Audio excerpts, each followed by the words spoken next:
Hello বন্ধুরা, তোমরা দেখতে পাচ্ছ কাকুরগাছির সেই ফুলবাগান মা মনসার মন্দির। মাকে এখন পূজা অর্চনা করা হচ্ছে। বন্ধুরা দেখতে পাচ্ছ, যারা এখনো পর্যন্ত আসনি অবশ্যই চলে এসো কাকুরগাছি ফুলবাগান মা মনসার মন্দির। মা খুব জাগ্রত মা, সবার মনস্কামনা পূর্ণ করে মা।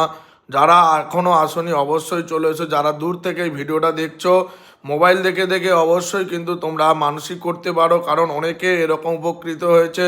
মায়ের কাছে মোবাইল দেখে দেখে মানসিক করেছিল, সেটা কিন্তু তার সম্পন্ন হয়। তারা অনেক সময় পরে এসে মায়ের কাছে পুজো দিয়ে গেছে। অনেকে বাংলাদেশ থেকে, বহু দূর দূরান্ত থেকে এই মায়ের কাছে লোক আসছে। মা খুব জাগ্রত মা, সবার মনস্কামনা পূর্ণ করে। কারণ নিজে আমি প্রত্যক্ষ প্রমাণ, আমার দুটো চাকরির অ্যাপয়েন্টমেন্ট আটকে ছিল। আমি মায়ের কাছে আজ 6 মাসের মধ্যেই কিন্তু আমার দুটো অ্যাপয়েন্টমেন্ট লেটার বাড়িতে এসছে। সেই সঙ্গে আমার বন্ধুও গেছিলো আমার সঙ্গে, তারও সেই উপকৃত হওয়ার জন্য আমরা সেই থেকে জানি যে মা মনসা মন্দির খুবই খুবই, এই মনসা মা খুবই জাগ্রত, সবার মনস্কামনা পূর্ণ করে।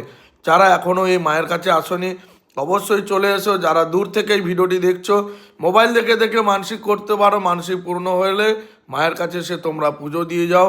মাকে এখন পূজা অর্চনা করা হচ্ছে। বন্ধুরা তোমরা দেখতে পাচ্ছ, সেই ভিডিওটা আমি করে তোমাদেরকে দেখাচ্ছি। যারা এখনও পর্যন্ত আসনি বা এই ভিডিওটি পাওনি, অবশ্যই ভিডিওটি পাওয়ার সঙ্গে সঙ্গে প্রচুর পরিমাণে শেয়ার করে দাও, যাতে অন্যান্য বন্ধুরাও দেখতে পায়। যাদের মানসিক করা দরকার থাকে মোবাইল দেখে দেখে মানসিক করতে পারো। যারা কাছাকাছি থেকে দেখছো অবশ্যই মায়ের কাছে এসে মানসিক করতে পারো। অনেক দূর দূরান্ত থেকে ভক্তরা এসছে মায়ের কাছে মানসিক করে, যাওয়ার পরেই তাদের কাজগুলো সম্পন্ন হয়েছে। অনেক অসুস্থতার জন্য ভেলোর থেকে ফেরত এসছে, ক্যান্সার পেশেন্ট ভালো হয়নি, মায়ের কাছে এসে খুব সুস্থভাবে, কোনো কেমো নিতে হয়নি, কোনো কিছু নিতে হয়নি, মায়ের কাছে সুস্থ হয়ে গেছে। যারা এখনও পর্যন্ত ওই মনসা মায়ের কাছে আসনি অবশ্যই তোমরা চলে এসো। মা খুব জাগ্রত মা, মা কাউকে খালি হাতে ফেরায় না। এই মনসা মা কাউকে